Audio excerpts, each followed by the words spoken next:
conflict is at our door. Russia has brought war back to Europe, and we must be prepared for the scale of war our grandparents and great-grandparents endured.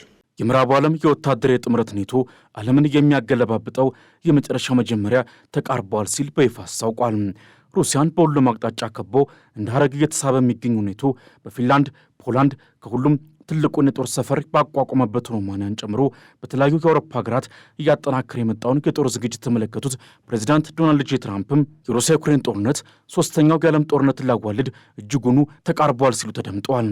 ሩሲያንና የኪም ጆንግ ኡንን ሀገር ሰሜን ኮሪያን ያቀፈውን ጥምረት አቅም ቀድሞውንም የተረዱት ትራምፕ ጦርነቱ በጊዜ ካልተቋጨ የዓለምን ፍጻሜ እያቀረበ ነው ማለታቸው ደግሞ የዓለምን ቀጣይ ዕጣ ፈንታ በመንታ መንገድ ላይ አንጠልጥሏል። የዓለም የፖለቲካ መድረክም ከዛሬ ነገ የማይባል የቁርጥ ሰዓት ላይ እንደቆመ በጉል አመላክቷል። ውድ የኦርቢት ሚዲያ ቤተሰቦች እንደምን አላችሁ? በዛሬው መረጃችን የኔቶን እጅግ የረፈደ የጦርነት ዝግጅት ማስጠንቀቂያና የትራምፕን ወሽመጥ ቆራጭ አዲስ መግለጫ ይዘን ቀርበናል። አብራችሁን ቆዩ። ቻናላችንን ሰብስክራይብ በማድረግ ቤተሰብ ይሁኑ።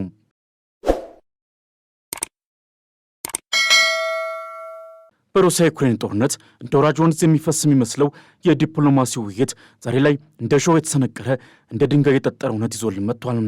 የሩሲያና የዩክሬን ጦርነት የቀዝቃዛው ጦርነት መንፈስን እንደገና ቀስቅሶ አሜሪካና ኔቶን ጥርስ ለጥርስ አያይዞ ሶስተኛው የዓለም ጦርነት ደጃፍ ላይ የመጨረሻውን ጨዋታ እንዲጫወቱ እየተጠባበቀ ነው። የኔቶ ዋና ጸሐፊ ማርክ ሩቴ በበርሊን ባስተላለፉት አስደንጋጭ መልእክት አውሮፓውያን የመከላከያ ወጪያቸውንና ምርታቸውን እንዲያሳድጉ አሳስበዋል። ሩቴ ማስጠንቀቂያቸው እንደ ነጎድጓድ ድምፅ ነበር። ሩሲያ ቀጣዩ ዓላማችን ናት፣ አሁን የሰዓት ወላፈን እያገኘን ነው ሲሉ አውሮፓ አያቶቻችን በነበሩበት ጦርነት ልክ መዘጋጀት አለባት ሲሉ አሳስበዋል። አውሮፓ በሙሉ በድንጋጤ ውስጥ ሆኖ ለቀጣዮቹ 5 ዓመታት ሩሲያ ኔቶን በወታደራዊ ኃይል ልትመታ እንደምትችል ማስጠንቀቂያ ሰጥተዋል። ብዙዎች በጸጥታ ኃይላቸው ረክተዋል ብዬ እፈራለሁ። የችኮላ ስሜት አይሰማቸው። ጊዜው ከኛ ጎን አይደለም፣ የተግባር ጊዜ አሁን ነው በማለት ሩቴ የነፍስ አድን ጩኸት አስተጋብተዋል። Too many don't feel the urgency, and too many believe that time is on our side. It is not. The time for action is now. ይህ ሁሉ እየሆነ ያለው ደግሞ የጦርነት ጥላ እንደገና በአውሮፓ ደጃፍ ላይ ያቦሳለ ነው። እንደ እንግሊዝ፣ ሊቱዋኒያ፣ ኤስቶኒያና ፖላንድ የመሳሰሉ ሀገራት ሩሲያ ድብልቅ ጦርነት አሊያም ሃይብሪድ ዋርፌር በግዛታቸው ላይ ያካሄደች ነው ሲሉ ከከሰሱ በኋላ ነው። ይህም በሳይበር ጥቃትና በአየር ክልል ውስጥ ባልታወቁ ሰው አልባ አውሮፕላኖች መግባትን ያካትታል። ከዚህ ጎን ለጎን በአሜሪካ ዋስትና ላይ ተንጠልጥላ የኖረችው አውሮፓ አሁን እንግዲህ ልጇን የመቁረጥ አስፈላጊነት ላይ ደርሳለች። ትራምፕ አውሮፓን ደካማና እየበሰበሰች ያለች ማለት የሰላም ንግግሩን ሙሉ በሙሉ ሊተዉ ይችላሉ ብለው ፍንጭም ሰጥቷል። ይህም አውሮፓን ራሷ እንድትከላከል አስገድዷታል። የጦር ኃይሎች ሚኒስትር አልካርንስ እንዳሉት ጦርነቶች ሲመጡ የራስን የማጥቃት አቅም ማሳደግ አለብን እንጂ ለሌላ ወገን አሳልፈ መስጠት የለብም የሚል አቋም ይዘዋል። ወዲህ ደግሞ እንደ ሸረሪት ድር የተወሳሰበውን የሩሲያ ዩክሬን ጦርነት በገንዘቧና በኃይሏ ስታጋግም የከረመችው አሜሪካ አሁን ግን ትዕግስቷ እንደ ወለላ ማር ተንጠባጥቦ ያለቀ ይመስላል። የዋይት ሃውስ ቃል አቀባይ ካሮላይን ሌቪት እንዳሉት ፕሬዚዳንት ዶናልድ ጄ ትራምፕ ሩሲያና ዩክሬን እንደ እባብ ተጠምጥመው ለወራት ያህል የዲፕሎማሲውን ጊዜ በከንቱ ማባከናቸው ሰልችቷቸዋል። እንደውም አሉ ትራምፕ ከዚህ ቅጽበት በኋላ በተኩስ አቁም ድርድሩ ላይ መሻሻል ካልታየ የጦርነቱን የሽምግልና ሂደት እንዳሮጌ ቁና አሽቀንጥሬ ጥሏለሁ ማለታቸው በቀጠናው አዲስ ውጥረትን አንግሷል። ሰለቸኝ፣ ሁለቱም ወገኖች በጨዋታ ውስጥ ጨዋታ መፈጸማቸው እጅግ ተበሳጭቻለሁ የሚል እማኝነትን የፕሬስ ሰክሬታሪያቸው ካሮላይን ሌቪት ለዓለም አሳውቀዋል። ሰውየው የሚፈልጉት ንግግርን ሳይሆን ተግባርን ነው ብለው ሲገልጹ ፕሬዚዳንቱ በዚህ ሳምንት መጨረሻ በአውሮፓ ለሚደረገው የሰላም ድርድር ተወካይ እንደሚልኩ የገለጹት በሁለት ቅድመ ሁኔታ ላይ ተንተርሰው ነው። ጥሩ ዕድል ካለ እንሳተፋለን፣ ነገር ሁሉ አሉታዊ ከሆነ ግን ጊዜያችንን እንዲሁ ማባከን አንፈልግም ሲሉ ያሰሙት ሐሳብ እንደ ነጎድጓድ ድምፅ ዓለምን ያናጋ ሆኗል። ይህ የሚያሳየው ደግሞ አሜሪካ ጉዳዩን ከቁብ አልቆጠሩትም በሚል ሰበብ ዲፕሎማሲውን ሙሉ በሙሉ ልትሆን እንደምትችል ነው። አሜሪካ የሰላም መርከቧን በማይሻር የጊዜ ገደብ ውስጥ አስገብታለች። ፕሬዚዳንቱ ስምምነቱ በገና በዓል አካባቢ እንዲጠናቀቅ ጽኑ ፍላጎት እንዳላቸው የፖለቲኮና የኒውዮርክ ታይምስ ዘገባዎች እየጠቆሙ ነው። ይህ ለዩክሬንና ለሩሲያ እንደ ደመና የተጋረጠ ማስጠንቀቂያ ሲሆን ካልተስማሙ ግን አሜሪካ ከጉዳዩ እጇ ልታነሳ እንደምትችል የሚያሳይ ሆኗል። የዲፕሎማሲው መርከብ በማይቀዘፍ ቀዛፊና በማይናወጥ ባህር ውስጥ እንደቀዘቀዘች በመረዳት ፕሬዝዳንቱ ልባቸው ባረር ተቃጥሏል። የአሜሪካው ፕሬዚዳንት ዶናልድ ትራምፕ የዓለም ጆሮ የሰማውን የቁርጥ ቀን ዜና ይዘው በኦቫል ቢሮ ውስጥ ከጋዜጠኞች ጋር ሲነጋገሩ ካፋቸው የወጣው ቃል መላውን ምዕራባዊ ዓለም ያንዘፈሰፈ ሆኗል። ይህ አቋም ዩክሬንና ሩሲያን ግልጽ በሆነ የጊዜ ገደብ አስቀምጠው የሚያስፈራራ ይመስላል። ሁሉም ሰው በዚህ መልኩ ጨዋታውን እየተጫወተ ከቀጠለ መጨረሻችን ሶስተኛው የዓለም ጦርነት ይሆናል። ይህን ደግሞ አንፈልግም ሲሉ ጉዳዩን የዩክሬን ብቻ እንዳልሆነ የዓለምን ሕልውና የሚያስፈራራ የእሳት ፍንጣሪ መሆኑን አበክረው አስረድተዋል። በወር ውስጥ ብቻ እስከ 25,000 ሰዎች መሞታቸውን ሲናገሩ የሰው ልጅ ዋጋው ምን ያህል ቅናሽ መሆኑን በቁጭት ገልጸዋል። ፕሬዝዳንቱ ቁጭታቸውን በመግለጽ ብቻ ሳይወሰኑ ከቻይና እስከ ሩሲያ የኒኩሌር ጦር መሳሪያዎች እንዲወገዱ ጥረት እያደረጉ መሆናቸውን መናገራቸውም የሰላም ፍላጎታቸው ከአፉ ለምታ ያለፈ ጽኑ እምነት መሆኑን አሳይቷል። ይሁንና ግን አንድ ዓለም አቀፍ መሪ በደረቅ እውነት ላይ ቆሞ ጦርነቱ እንደ ሰደድ እሳት እየተስፋፋ መሆኑን በግልጽ ሲናገር መስማት የዓለምን ልብ ሰቅሎ የሚይዝ እውነታ ሆኗል። የሰላም ንግግሩ የተጠመዘዘው በአንድ አስገራሚና አደገኛ ሀሳብ ላይ ነው። አሜሪካ በግጭት ቀጠና ውስጥ ለምትገኙና ሩሲያ ከ80 በመቶ በላይ በተቆጣጠረቻት የዶንባስ ክልል ነጻ የኢኮኖሚ ቀጠና ወይም ፍሪ ኢኮኖሚክ ዞን እንዲቋቋም የሚል ሐሳብ አቅርባለች። ይህ ሐሳብ ከመልካም ምኞት የተፈጠረ ሳይሆን በዲፕሎማሲው መድረክ ላይ እንደ መርዝ የተረጨ ይመስላል። ምክንያቱም ደግሞ ይህ ሐሳብ በወታደር አልባ ቀጠና የሞስኮን ፍላጎት ከሚያሟላ ሰዎች ጋር የሚመሳሰል በመሆኑ ነው። የአሜሪካ አስተዳደር የጦርነቱን ማቆሚያ መንገድ ለመክፈት ሲል በግጭት ቀጠና ውስጥ ለምትገኘው ለዶንባስ ክልል ነጻ የኢኮኖሚ ቀጠና መስረት ሲል ያቀረበውን ሐሳብ አስመልክቶ የዩክሬኑ ፕሬዝዳንት ቮሎዲሚር ዜሌንስኪ በልባቸው የመረረ ምላሽ ሰጥተዋል። ፕሬዝዳንቱ የጦርነቱን መልክ የለወጠ የሰርጎ ገቦች መጋረጃ ብለው ሊጠሩት የሚችሉትን ይህን ሐሳብ አጠንክረው ተቃውሟል። በዚህ መሃል የዩክሬኑ ፕሬዝዳንት ዜሌንስኪ ጉዳዩን ከቁብ አልቆጠሩትም ወይም እስከ መጨረሻው የመታገል ቆራጥነት አሳይቷል። ዜሌንስኪ በኪየቭ ለጋዜጠኞች ሲናገሩ የአንደኛው ወገን ሰራዊት ለቆ ከወጣና ሌላኛው ወገን ባለበት ከቀጠለ ታዲያ እነኝን ሌሎች ወታደሮች ወይም ሩሳውያንን ማለታቸው ነው የሚያግዳቸው ምንድን ነው?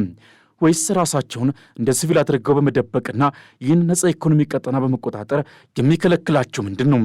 ጉዳዩ እጅግ በጣም ከባድ ነው ብሏል።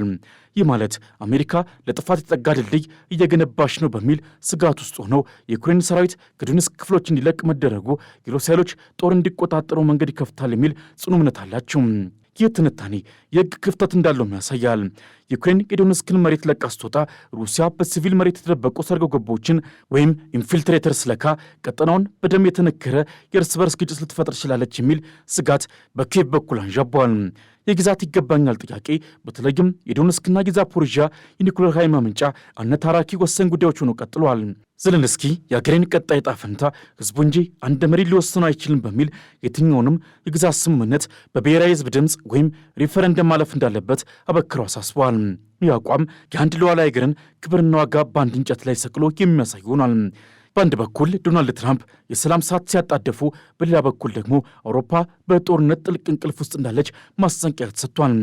የሰላም ንግግሩ እንደ ወርቅ የተፈለገ አሁንም በዋና ዋና ጉዳዮች ላይ ተቋጥሮ ቀጥሏል። ዩክሬን ዋሽንግተን የሰጠችው የነጥብ ሰነድ መፍትሄን ሙሉ በሙሉ አልሰጠም ሲሉ ዜሌንስኪ ይናገራሉ። ከሩሲያውያን ጋር በዋናነት የምንነጋገረው የዶኔትስክ ክልል ዕጣ ፈንታና የዛፖሮዥያ የኒኩሌር ማመንጫ ማን እንደሚቆጣጠሩ ነው ብለዋል። ሩሲያ ሙሉን ዶንባስ ትፈልጋለች፣ ዩክሬን ደግሞ እርሻዋን ለቀን አንሰጥም በሚል አቋም ጸንታለች።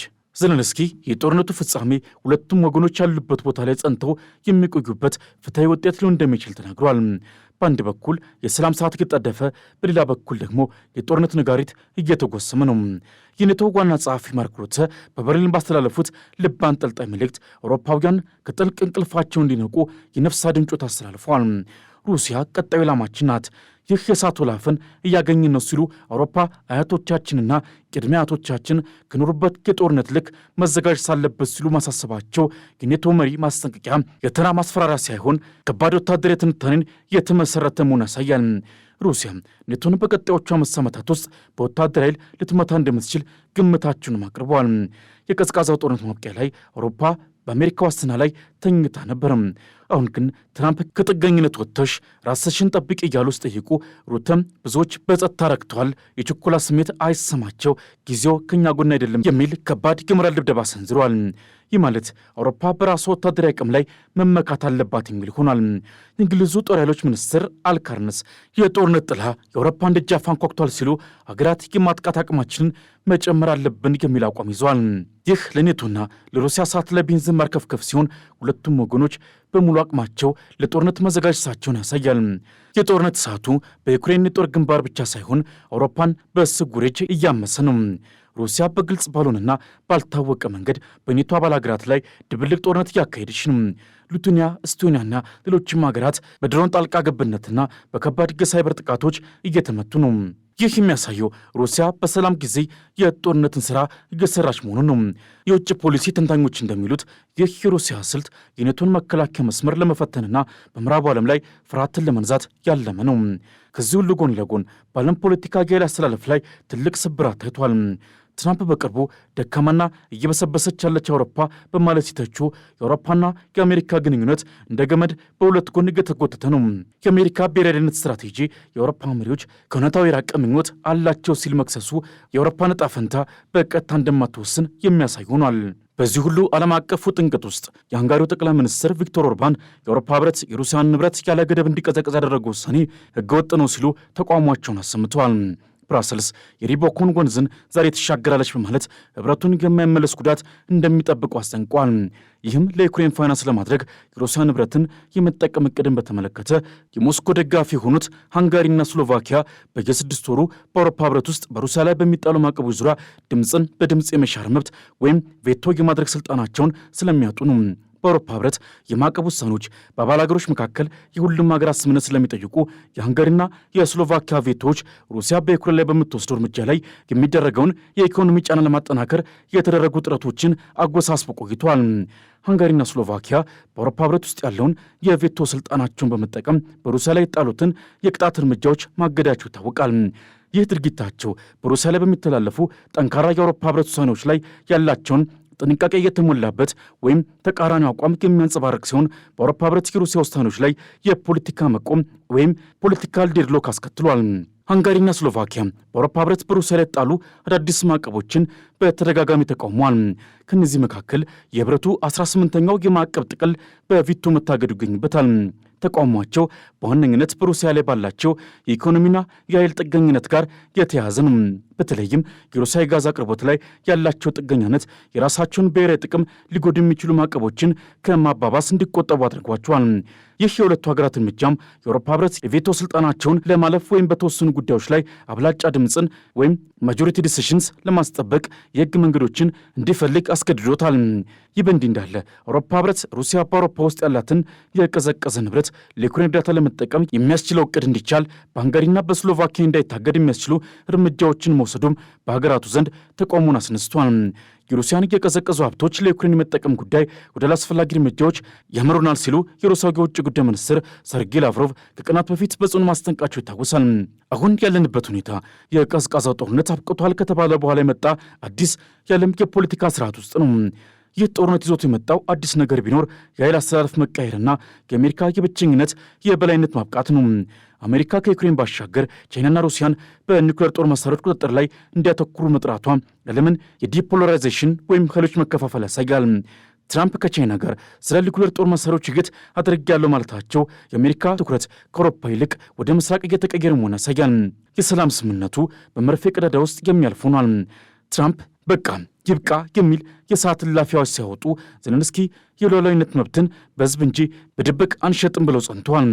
በሌላ በኩል ደግሞ የኔቶ ዋና ጸሐፊ ማርክ ሩተ የጦርነት ጥላ የአውሮፓን ደጃፍ አንኳኩቷል የሚል የነፍስ አድን ጩኸት ማስተላለፋቸው ዓለማችን ከማይመለስ የጥፋት ደጃፍ ላይ መቆሟን በግልጽ አሳይቷል። እሳቱ ሳይስፋፋ ከመሬት ተነስቶ የሚበራውን ግጭት ማን ሊያስቆሙ ይችላል? የዶንባስ ነጻ ቀጠና የመጨረሻ ውጤት ይሆናል ወይስ የሩሲያ ትሮጃን ፈረስ ሆኖ የዩክሬን ሉዓላዊነት ለዘላለም ይቀብራል የሚለው ጉዳይ ተጠባቂ ሆኗል። ውድ ተመልካቾቻችን በዛሬው ሰፊ ትንታኔያችን ላይ ያላችሁን ሐሳብና አስተያየት በኮሜንት ስፍራ ላይ አስቀምጡልን። ቻናላችንን ሰብስክራይብ በማድረግ ቤተሰብ ይሁኑ። ሰናይ ጊዜ